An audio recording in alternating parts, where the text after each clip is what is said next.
आप देख रहे हैं देश के नंबर 1 चैनल का नंबर 1 शो कच्चा चिट्ठा। आपके साथ मैं हूं सबीना तामंग देशमुख। कच्चा चिट्ठा में आज हम आपको पुतिन के परमाणु बम का रियल पिक्चर दिखाने वाले हैं, लेकिन उससे पहले देखिए पुतिन की लौह सेना की ये पहली झलक। हार से बचने के लिए अब रूस के राष्ट्रपति व्लादिमीर पुतिन रूस की नई आयरन मैन आर्मी उतारने जा रहे हैं। ये पुतिन की वो सेना है जो जंग के दौरान भारी तबाही मचा सकती है। आखिर क्या है पुतिन की आयरन मैन आर्मी, इस स्पेशल रिपोर्ट के जरिए आप जरूर देखें।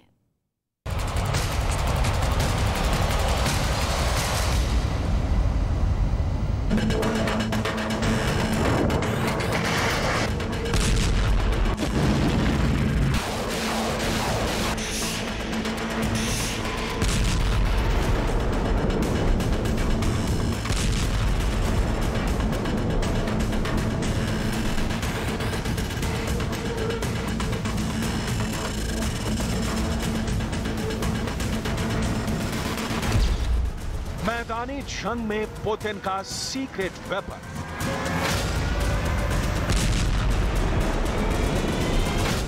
जंग में कहर बरसाएगा पुतिन का super soldier.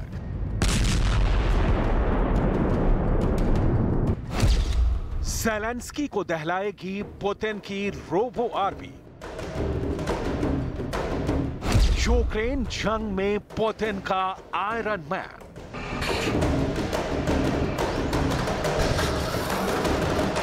Film iron man में आपने फिल्म के हीरो को आयरन मैन सूट पहनते और फिर अपने हैरत अंगेज एक्शन से विलन के छक्के छोड़ाते तो देखा होगा, लेकिन अब ये आयरन मैन रियल लाइफ से बाहर निकलकर जल्द ही रियल लाइफ में भी नजर आने वाला है।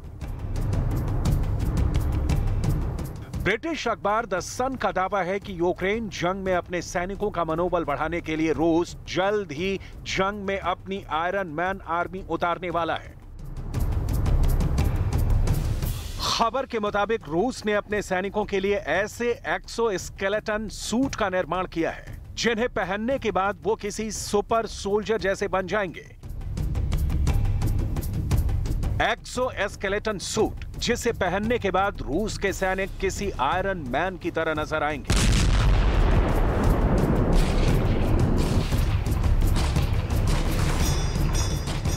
दुनिया को अपनी ताकत का एहसास कराने के लिए नुमाइश पर रखा यही वो एक्सोस्केलेटन सूट है जिसे पहनने के बाद रूस के सैनिक एक रोबोट की तरह नजर आएंगे।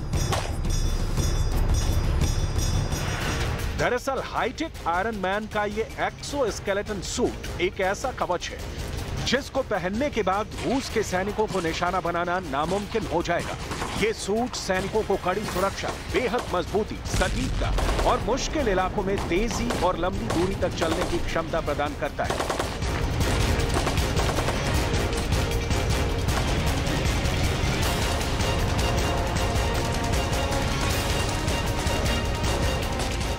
आइए अब आपको बताते हैं कि आखिर ये एक्सोस्केलेटन सूट सैनिकों की क्षमता को बढ़ाने के लिए डिजाइन किया गया है।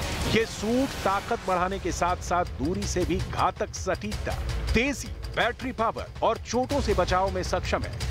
सूट के डिजिटल हेलमेट की बदौलत सैनिक को उसके टारगेट की सटीक जानकारी मिलती है। ये सूट पहनकर सैनिक भारी वजन के साथ लंबी दूरी तय कर सकता है और अपनी असॉल्ट गन से दूर मौजूद अपने टारगेट पर भी सटीक निशाना लगा सकता है। इस सूट का इनबिल्ट हाइड्रोलिक सिस्टम सैनिकों को भारी सामान ढोने की ताकत देता है। इतना ही नहीं, इस एक्सोस्केलेटन सूट के बूट भी जंग के दौरान सैनिकों के पांवों को गोली, माइन और आग से बचाने में मददगार साबित होंगे।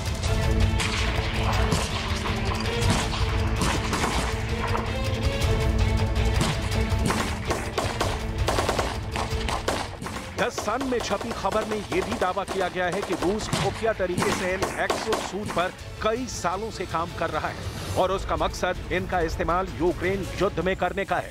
द सन की खबर के मुताबिक रूसी सेना ने इससे पहले एक्टिव पावर्ड एक्सोस्केलेटन का परीक्षण किया था जो सैनिकों को अद्भुत शक्तियों से लैस करने में सक्षम थे। रूस ऐसे ही एक्सोस्केलेटन सूट का इस्तेमाल सीरिया जंग में भी कर चुका है।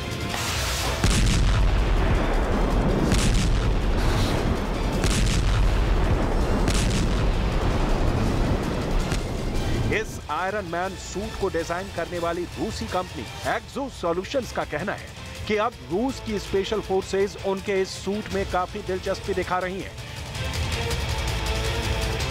कंपनी के मुताबिक वो जल्द ही अपने एक्सो स्केलेटन सूट का जंग के लिए ट्रायल शुरू करने वाली है। एक्सो सॉल्यूशंस का कहना है कि वो हर महीने 50 एक्सो स्केलेटन सूट बना रही है और अगर जरूरत पड़ती है तो वो अपनी उत्पादन क्षमता को कई गुना बढ़ा सकती है। मतलब साफ है कि रूस के राष्ट्रपति पुतिन यूक्रेन जंग के दौरान अपने सैनिकों के गिरते मनोबल को उठाने के लिए जल्दी ही इन एक्सो स्केलेटन सूट को यूक्रेन के मैदान जंग में भेजने वाले हैं।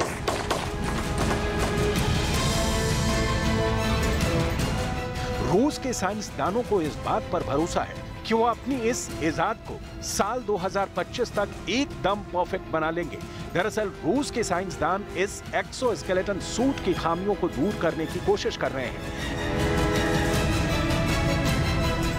एक्सो सूट में एक सबसे बड़ी कमी यह है कि अगर इसकी बैटरी खत्म हो जाती है तो सैनिक इसके अंदर ही फंस सकता है और मदद मिलने तक आगे बढ़ने में असमर्थ हो जाता है। फिलहाल रूस के वैज्ञानिक इसे और भी ज्यादा मजबूत और तेज बनाना चाहते हैं और उसी पर काम कर रहे हैं। आइए अब आपको एक्सो स्केलेटन सूट प्रोग्राम के बारे में कुछ बताते हैं। सबसे पहले एक्सो स्केलेटन सूट को 1890 में एक रूसी इंजीनियर निकोलस याकिन ने डिजाइन किया था। ये एक ही बेसिक एक्सो स्केलेटन सूट था। 1965 में जनरल इलेक्ट्रॉनिक ने अमेरिका में हॉर्डीमैन को बनाना शुरू किया। हॉर्डीमैन एक बड़ा और पूरे शरीर के लिए एक्सो स्केलेटन सूट था। अमेरिकी सेना भी एक्सो स्केलेटन सूट प्रोजेक्ट पर काम शुरू कर चुकी है। 2014 में उसने टॉलॉस यानी tactical assault light operation suit विकसित किया, लेकिन टॉलॉस ज्यादा कामयाब नहीं रहा। DARPA यानी defence advanced research projects agency ने वॉरियर वेब नाम से एक बार फिर एक्सो स्केलेटन सूट प्रोजेक्ट शुरू किया है।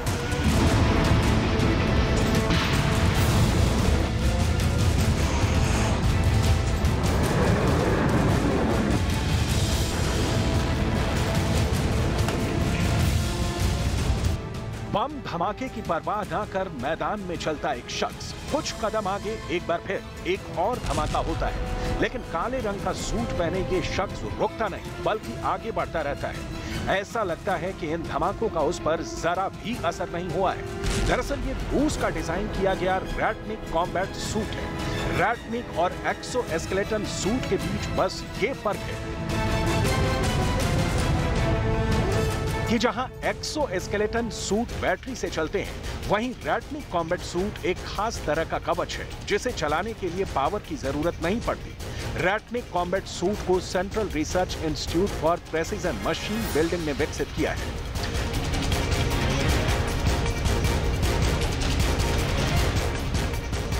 कार मेकिंग इंडस्ट्री में इसी तरह के बिना पावर वाले सूट पहले से ही इस्तेमाल किए जा रहे हैं, जो कर्मचारियों की मांसपेशियों के दर्द से छुटकारा दिलाने में मदद करते हैं।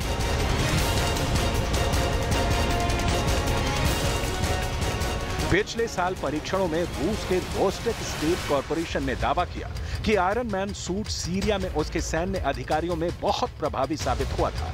रूस की मीडिया स्पुतनिक के मुताबिक एक्सो स्केलेटन सूट एक सैनिक की क्षमताओं को बढ़ाने के अलावा पूरी यूनिट की युद्ध क्षमता को बढ़ाता है।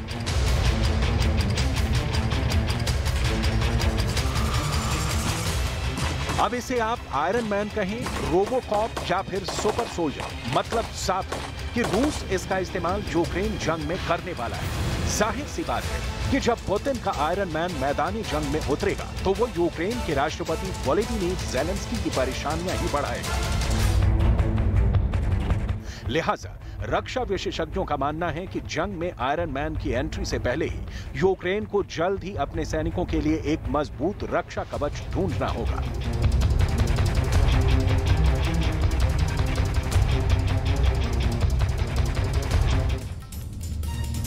प्रेसिडेंट पुतिन G20 समिट में हिस्सा नहीं लेंगे क्योंकि इंडोनेशिया के बाली में होने वाले समिट में पुतिन पर जानलेवा हमला होने की आशंका है। यह दावा क्रेमलिन के करीबी एक कमेंटेटर ने किया है, जिसमें कहा गया कि अमेरिका, ब्रिटेन या यूक्रेन की खुफिया एजेंसियां पुतिन पर हमला कर सकती हैं। खैरसॉन की हार से हाहाकार के बीच पुतिन का किसी अंतर्राष्ट्रीय मंच से किनारा करना किस ओर इशारा कर रहा है, स्पेशल रिपोर्ट देखिए, समझने में आपको मदद मिलेगी।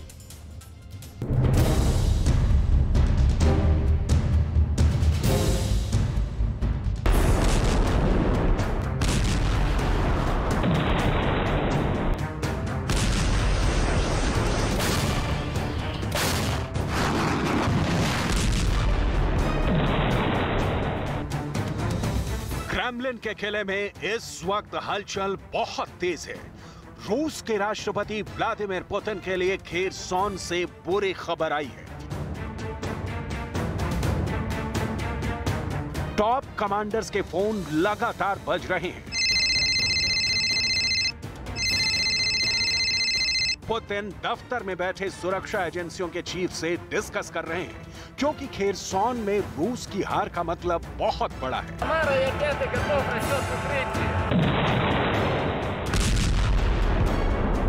ये जंग में एक तरह से प्रेसिडेंट पुतिन की अब तक की सबसे बड़ी हार है। पुतिन के लिए सच पचा पाना थोड़ा मुश्किल होगा क्योंकि सच यही है कि खेरसॉन के दक्षिण हिस्से की जंग रूस हार चुका है। रूस की बलशाली सेना यूक्रेन की छोटी लेकिन धारदार सेना के सामने टिक नहीं पाई।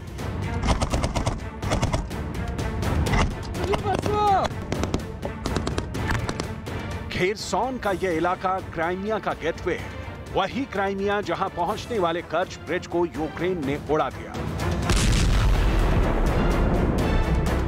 अब ये तस्वीर देखिए, रूस की सेना पीछे हट रही है और पुल उड़ाती जा रही है ताकि यूक्रेन की सेना को उनका पीछा करने में मुश्किल आए। रूस की ताकत, रूस की प्रतिष्ठा, रूस के कूटनीतिक योगदान की चर्चा दुनिया भर में है। ऐसे में खेरसॉन में रूस का पीछे हटना पुतिन के लिए बहुत बड़ा धक्का है। लेकिन क्यों, इसे ऐसे समझने की जरूरत है।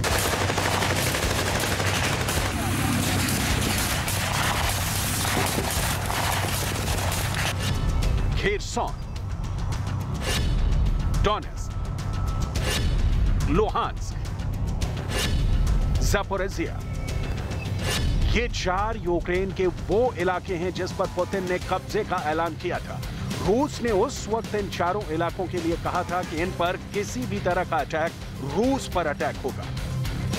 और अब रूस के रक्षा मंत्री सर्गेई शोइगु ने अपने सैनिकों को खेरसॉन के पास नेप्रो नदी के दक्षिणी तट से हट जाने को कहा है।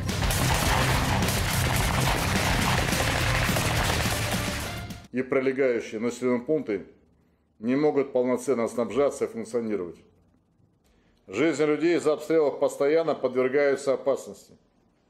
Противник ведет неизбирательную стрельбу по городу, возможно применение запрещенных методов ведения боевых действий. Администрация области принято решение эвакуировать население с правобережной части Днепра, Крым и другие регионы по этой причине. पुतिन के फैसले की टाइमलाइन देखिए। सितंबर में पुतिन ने खेरसॉन में जनमत संग्रह करवाया था। उस वक्त पुतिन ने नाटो और अमेरिका को डायरेक्ट मैसेज दिया था कि वो यूक्रेन को हथियार सप्लाई करना बंद करें। इसके बाद पुतिन ने फ्रांस के प्रेसिडेंट मैक्रो को फोन कर यूक्रेन पर परमाणु बम गिराने की धमकी दी थी। पुतिन का यह बयान उस बयान के बाद आया था जिसमें उन्होंने कहा था कि यूक्रेन पर परमाणु बम गिराने की जरूरत नहीं है।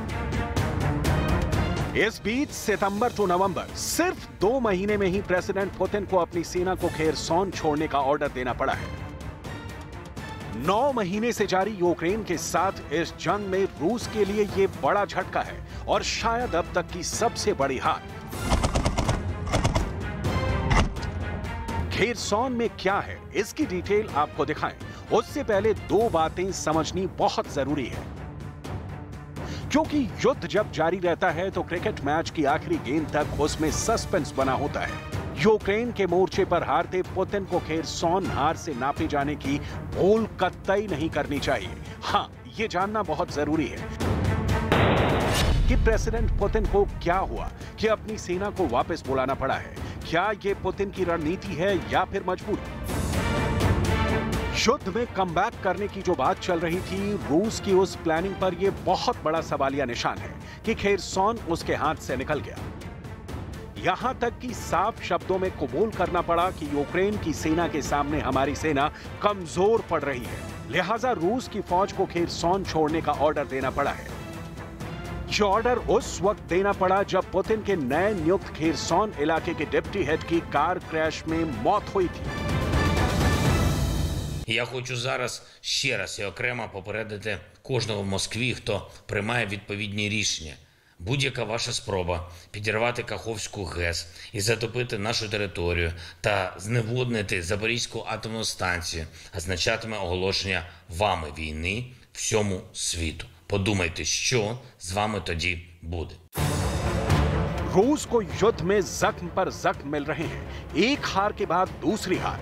पुतिन की सारी स्ट्रैटेजी कागजी साबित हो रही है। वर्षों के तजुर्बेकार योद्धा पुतिन यूक्रेन फ्रंट पर बुरी तरह फंसते दिख रहे हैं। हमने खेरसॉन से वापसी के प्लान को समझने के लिए 5 कारणों पर फोकस किया। इन 5 कारणों में ही छुपी है वो वजह जिसके कारण पुतिन को खेरसॉन से बैक होने का ऑर्डर निकालना पड़ा। पहली वजह जिसकी आशंका जताई जा रही है वो ये सवाल है कि क्या रूस की सेना कमजोर पड़ रही है। तो ये आप जान चुके हैं कि खेरसॉन छोड़ते वक्त रूस ने ये मान लिया कि वो खेरसॉन में कमजोर पड़ गए हैं। यूक्रेन जंग के कमांडर जनरल सर्गेई सुरोविकिन ने रक्षा मंत्री सर्गेई शोइगु को बताया कि अब खेरसॉन में सप्लाई कर पाना संभव नहीं है, इसलिए वहां से सैनिकों को हटा लेना चाहिए। अब आते हैं दूसरे सवाल पर, रूस के सैनिकों के लगातार मारे जाने का। अमेरिकी सेना के जनरल मार्क मिली ने अनुमान लगाया है कि इस जंग में अब तक रूस के 1 लाख से ज्यादा सैनिक या तो मारे गए हैं या फिर बुरी तरह घायल हो चुके हैं। प्रेसिडेंट ज़ेलेंस्की का दावा है कि उनकी सेना ने सिर्फ 24 घंटे में 1000 रूस के सैनिकों को मौत की नींद सुला दिया।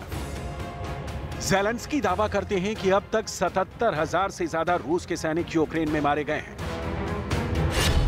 तीसरे सवाल पर आते हैं, क्या पश्चिमी मीडिया में छप रही इन खबरों की कुछ सच्चाई है कि रूस की सेना में विद्रोह का माहौल है। डोनेस्क में मोर्चा संभाल रही रूसी नौसेना के सैनिकों ने एक खुला पत्र लिखा है। इस पत्र में सैनिकों ने लिखा था कि हमारे हथियार खत्म होते जा रहे हैं, लेकिन रूसी अधिकारी इस बात को छिपा रहे हैं। युद्ध की शुरुआत में उसके बाद 3 लाख सैनिकों को यूक्रेन भेजे जाने के आदेश के बाद कुछ विरोध की बातें सुर्खियां बनी थी, लेकिन रूस की सेना में विद्रोह का कहीं कोई मजबूत चिन्ह नहीं दिखता। पुतिन की सेना लड़ रही है।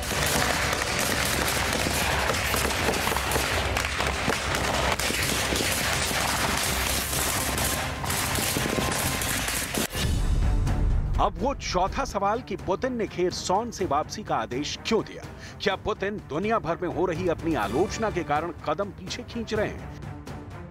माना जा रहा है कि जंग से अपने कदम पीछे खींचकर रूस अब खुद को अच्छा दिखाने की कोशिश कर रहा है। खेरसॉन से सेना वापस बुलाने के फैसले को जनरल सुरोविकिन ने कठिन फैसला कहा है। इस जंग को लेकर आलोचना का सामना कर रहे रूसी राष्ट्रपति पुतिन ने G20 समिट में भी न जाने का फैसला लिया। यह समिट 15 नवंबर से इंडोनेशिया के बाली में होने जा रही है। इसमें अमेरिकी राष्ट्रपति बाइडेन समेत दुनिया भर के नेता आएंगे। पुतिन दुनिया के इन नेताओं का सामना नहीं करना चाहते हैं। यूक्रेन में जमीन पर कमबैक करने के पहले पुतिन किसी से नहीं मिलना चाहते। यूक्रेन का मोर्चा उनके योद्धा वाली इमेज पर कहीं बट्टा न लगा दे, लिहाजा पुतिन एक्टिव है, सुपर एक्टिव। वैसे भी युद्ध के मैदान में कोई फैसला अंतिम फैसला नहीं होता। मैदान में जवान और हथियार दोनों जब तक ताकतवर हैं, टिके रहेंगे। खेरसॉन में पुतिन की सेना कमजोर साबित हुई है, तो क्या पुतिन के दिमाग में कोई प्लान पक रहा है क्या? चेचन लीडर रमजान कादिरोव का कहना है कि जनरल सुरोविकिन ने एक वास्तविक सैन्य नेता की तरह काम किया है और वो किसी भी आलोचना से डरते नहीं है। कादिरोव यूक्रेन में डर के सबब का नाम है। कादिरोव मतलब खून की नदियां। इस वक्त रूस की सेना के जनरल भी अपने सीरियाई युद्ध के लिए बहुत नाम कमा चुके हैं। सीरिया वॉर में क्रूरता वाले जनरल के तौर पर जाने जाते हैं रूस के नए जनरल सुरोविकिन। जनरल सुरोविकिन को मिस्टर तबाही भी कहा जाता है। यूक्रेन के साथ जंग में सेना वापस बुलाने के जनरल सुरोविकिन का फैसला हैरान कर रहा है।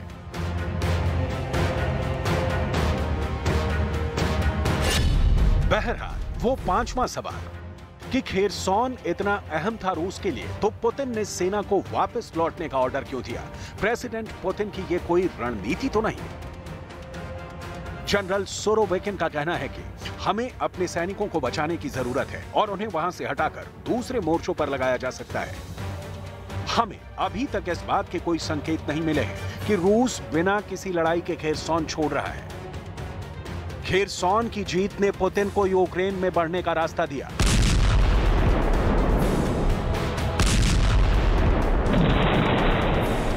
खेरसौन की जीत ने पुतिन को ब्लैक सी पर पकड़ में और इजाफा किया। खेरसौन की जीत ने पुतिन को यूक्रेन की इकोनॉमी पर चोट करने का मौका दिया। खेरसौन पोर्ट पर पुतिन ने कब्जा कर लिया, प्रतिष्ठा बढ़ी, लेकिन अब यह खेरसौन रूस के हाथ से निकल चुका है।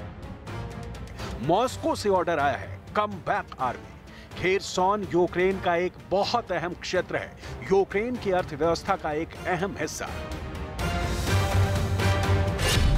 असल में खेरसौन नीपर नदी और ब्लैक सी से जुड़ा हुआ है। यह इलाका जहाजों के निर्माण में आगे है। यहां पर लगभग 3 लाख लोग रहते हैं। मशीन इंजीनियरिंग से लेकर केमिकल प्रोडक्शन और छोटे उद्योग यहां की अर्थव्यवस्था को मजबूती देते हैं। खेरसौन में मॉस्की बंदरगाह है, जहां से सालाना करोड़ों डॉलर का कारोबार होता है। शिक्षा के लिहाज से भी खेरसौन काफी अहम इलाका है। यहां पर हायर एजुकेशन मुहैया कराने वाले दर्जनों संस्थान हैं।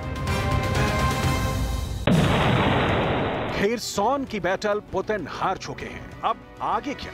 यूक्रेन के तबाही वाले इलाके भी एक एक कर पुतिन हारते जाएंगे या पुतिन सही वक्त का इंतजार कर रहे हैं, उस बाज की मानिंद जो घंटों अपने शिकार की प्रतीक्षा करता है पूरे धैर्य के साथ, उसी तरह पुतिन भी प्रतीक्षा कर रहे हैं सही वक्त का।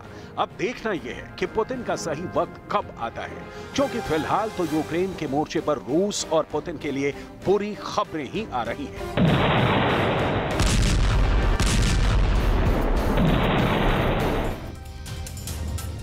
खेरसौन की हार से पुतिन का गुस्सा हाई है। पुतिन के गुस्से से दुनिया डरी सहमी हुई है, क्योंकि यूक्रेन युद्ध में हार से बचने के लिए पुतिन परमाणु बटन भी दबा सकते हैं। रूस का न्यूक्लियर डॉक्ट्रिन को कितने खौफ में ला दिया है, इस स्पेशल रिपोर्ट में देखिए।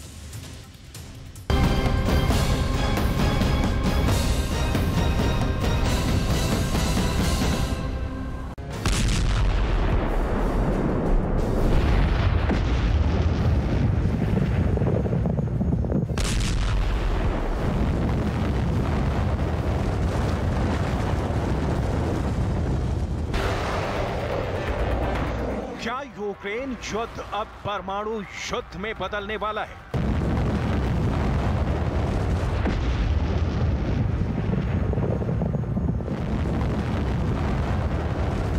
क्या रूस और नाटो की बरसों पुरानी जंग अब परमाणु युद्ध की वजह बनने वाली है? ये सवाल पूरी दुनिया को डरा रहा है। दुनिया भर के अखबार परमाणु युद्ध से जुड़ी हेडलाइन से भरे हुए हैं। सबसे पहले न्यूक्लियर वॉर को लेकर छपी इंटरनेशनल हेडलाइन जान लीजिए, क्योंकि परमाणु युद्ध की टिक टिक काफी करीब पहुंच गई है। अमेरिका के अखबार द हिल के इस हेडलाइन को पढ़िए। इसमें मोटे मोटे अक्षरों में लिखा है, पुतिन यूक्रेन में विनाशकारी कार्रवाई कर सकते हैं। विनाशकारी कार्रवाई का सीधा मतलब परमाणु प्रहार।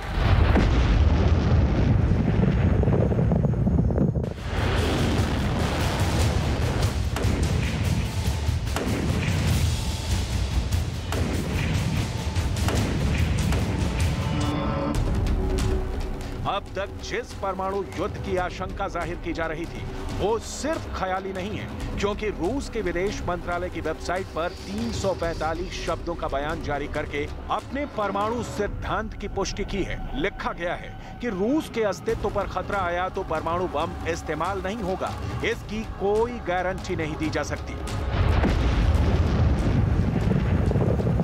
यूक्रेन युद्ध में रूस को मात मिल रही है। खार्किव पहले ही रूस के हाथ से निकल चुका है।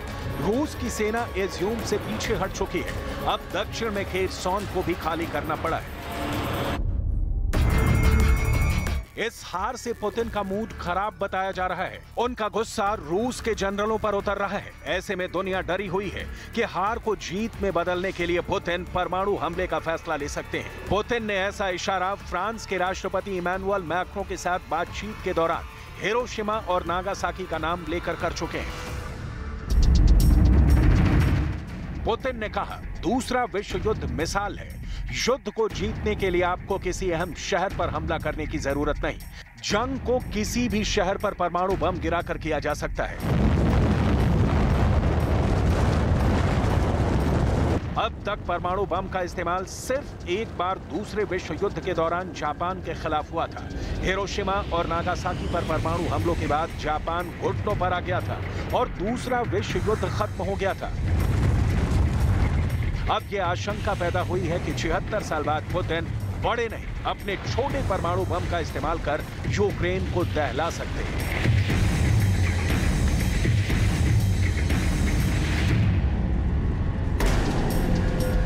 छोटे एटम बम रूस के सबसे महाविनाशक हथियारों में से एक है। टैक्टिकल न्यूक्लियर वेपन को रूस ने शीत युद्ध के दौरान बनाया था। रूस के टैक्टिकल न्यूक्लियर बम को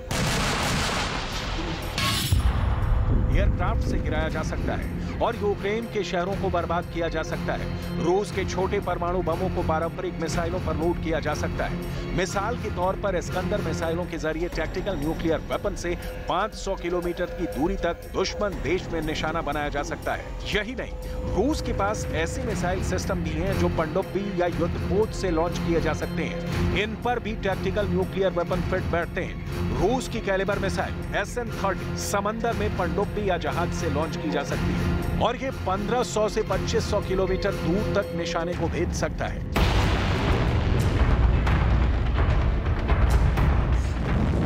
ऐसे में बड़ा सवाल है, क्या रूस न्यूक्लियर बम फोड़ने वाला दूसरा देश बनने वाला है? क्या यूक्रेन में पुतिन के परमाणु प्रहार से हाहाकार मचने वाला है? सवाल है, यूक्रेन का कौन सा शहर दूसरा हिरोशिमा बनने वाला है?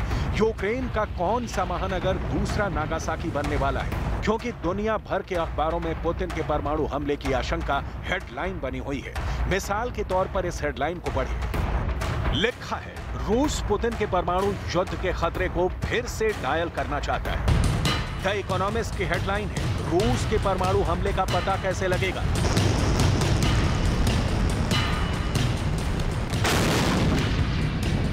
द गार्डियन की हेडलाइन है, रूस अगर यूक्रेन पर परमाणु हमला करता है तो पैनिक से बचने के लिए पश्चिम क्या प्लान बना रहा है?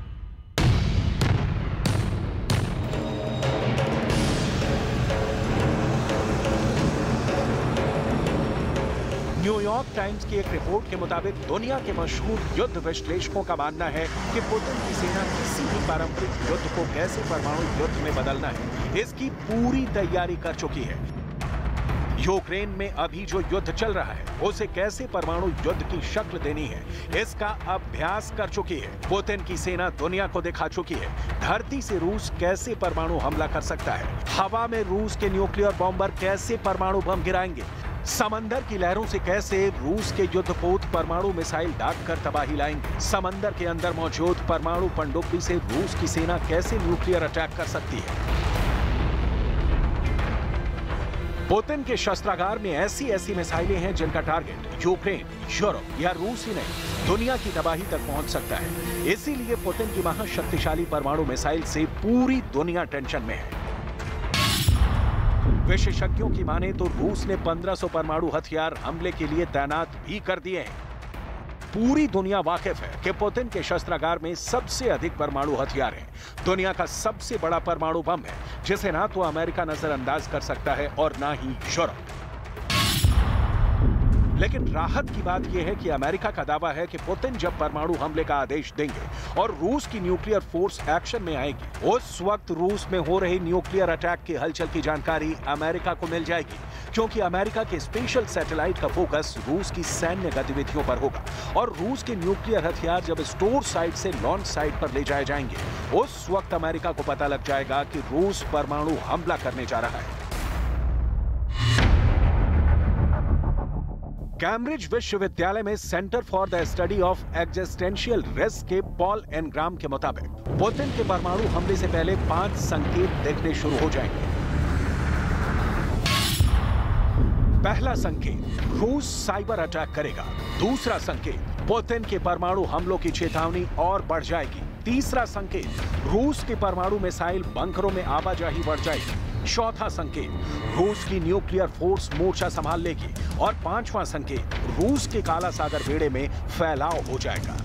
अगर नाटो के न्यूक्लियर वॉर एक्सरसाइज के बाद पुतिन परमाणु युद्धाभ्यास का फैसला लेते हैं तो युद्धाभ्यास के दौरान ये 5 संकेत दिखने शुरू हो जाएंगे, जो परमाणु युद्ध की अनहोनी को काफी करीब पहुंचा देंगे। CIA के डायरेक्टर की यह चिंता दुनिया को इसलिए जायज लग रही है क्योंकि रूस के परमाणु प्रेम से पूरी दुनिया वाकिफ है। पुतिन के शस्त्रागार में सबसे अधिक परमाणु हथियार हैं। रूस के परमाणु तहखाने में दुनिया का सबसे बड़ा परमाणु बम है। पुतिन के शस्त्रागार में ऐसी मिसाइलें हैं जिनका टारगेट यूक्रेन, यूरोप या रूस ही नहीं दुनिया की तबाही तक पहुंच सकता है।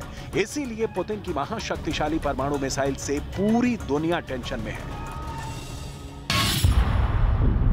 FS यानी फेडरेशन ऑफ अमेरिकन साइंटिस्ट के मुताबिक रूस के पास में 5,977 परमाणु हथियार हैं। इनमें से 1,500 रिटायर होने वाले हैं या पुराने हो जाने के चलते जल्द ही उन्हें तबाह कर दिया जाएगा। बाकी के 4,500 हथियारों को स्ट्रेटेजिक न्यूक्लियर वेपन माना जाता है। इनमें बैलिस्टिक मिसाइलें और रॉकेट शामिल हैं जो लंबी दूरी तक मार कर सकते हैं। यही वो हथियार हैं जिन्हें परमाणु युद्ध के साथ जोड़कर देखा जाता है। इनमें से 1185 परमाणु हथियारों को रूस ने अपने इंटरकॉन्टिनेंटल बैलिस्टिक मिसाइल्स में लगाया हुआ है। 800 परमाणु बम पनडुब्बी से दागे जाने वाली बैलिस्टिक मिसाइलों में लगाया है और 580 परमाणु बम न्यूक्लियर बॉम्बर से हवा में दागे जाने वाले हैं।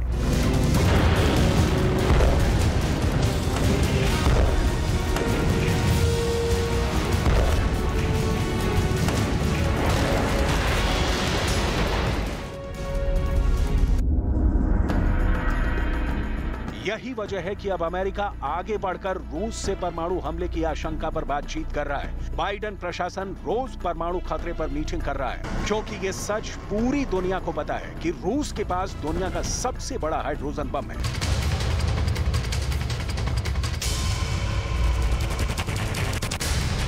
पुतिन के परमाणु बमों का तोड़ दुनिया के किसी भी देश के पास मौजूद नहीं है। और पुतिन के ऑफिस ने खुल्ला बोल दिया है कि रूस के अस्तित्व पर खतरा आया तो परमाणु बम इस्तेमाल नहीं होगा। इसकी कोई गारंटी नहीं दी जा सकती।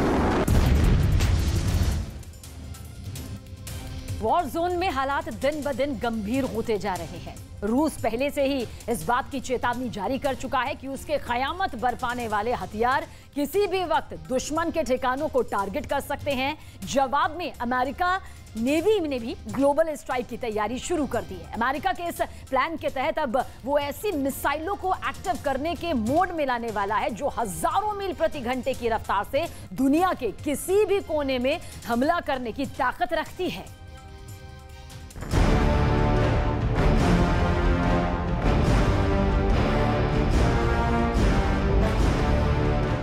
महासंग्राम को तैयार अमेरिका, दुश्मन को तबाह करने की तैयारी। अमेरिकी नौसेना का सबसे बड़ा परीक्षण, समंदर के रास्ते बड़े टारगेट का प्लान। रूस और यूक्रेन में चल रही जंग दुनिया को यह मैसेज दे रही है कि किसी भी वक्त इस जंग का दायरा बढ़ सकता है। किसी भी वक्त ये जंग तीसरे विश्व युद्ध की शक्ल ले सकती है।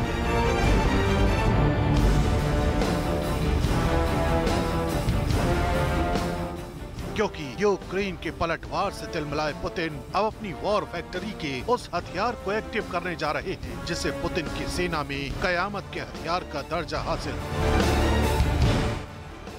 सरमात 2 नाम की इस मिसाइल का रूस की सेना जल्द ही परीक्षण कर सकती है। यही वजह है कि पुतिन के इस ताकतवर हथियार के जवाब में अब अमेरिकी नौसेना ऐसी हाइपरसोनिक मिसाइलों को एक्टिव करने में जुट गई है जिन मिसाइलों को बटन दबाते ही दुनिया के किसी भी कोने में फायर किया जा सकता है।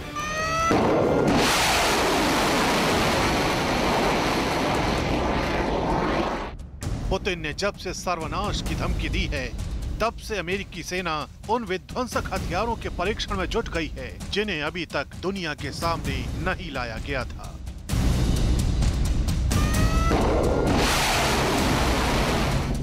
दावा किया जा रहा है कि अमेरिकी नौसेना 36 हाइपरसोनिक मिसाइलों से लैस युद्धपोत किसी भी वक्त जंग के लिए तैयार कर रही है। ये ऐसी हाइपरसोनिक मिसाइलें हैं जो करीब 21,000 किलोमीटर प्रति घंटा की रफ्तार से दुनिया के अलग अलग ठिकानों को टारगेट कर सकती हैं। इन हाइपरसोनिक मिसाइलों को ले जाने के लिए अमेरिका के सबसे हाईटेक युद्धपोत जुमवाल्ट को अपग्रेड किया जा रहा है। दावा किया जा रहा है कि अमेरिका ऐसे 3 युद्धपोतों की तैनाती करने जा रहा है। हर एक युद्धपोत पर 12 हाइपरसोनिक मिसाइलों को तैनात किया जाएगा।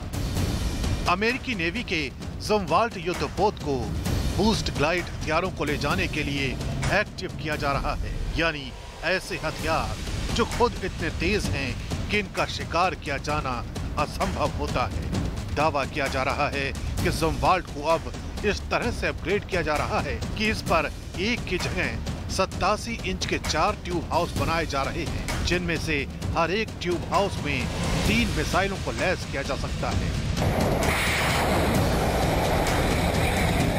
यूएस नेवी के प्लान के मुताबिक जुमवाल्ट से दागी जाने वाली हाइपरसोनिक मिसाइलें 3 मील प्रति सेकंड की रफ्तार से हमला कर सकती हैं। इतना ही नहीं, ये अपने टारगेट के आसपास 6 इंच की सटीकता से हमला करने की ताकत रखती।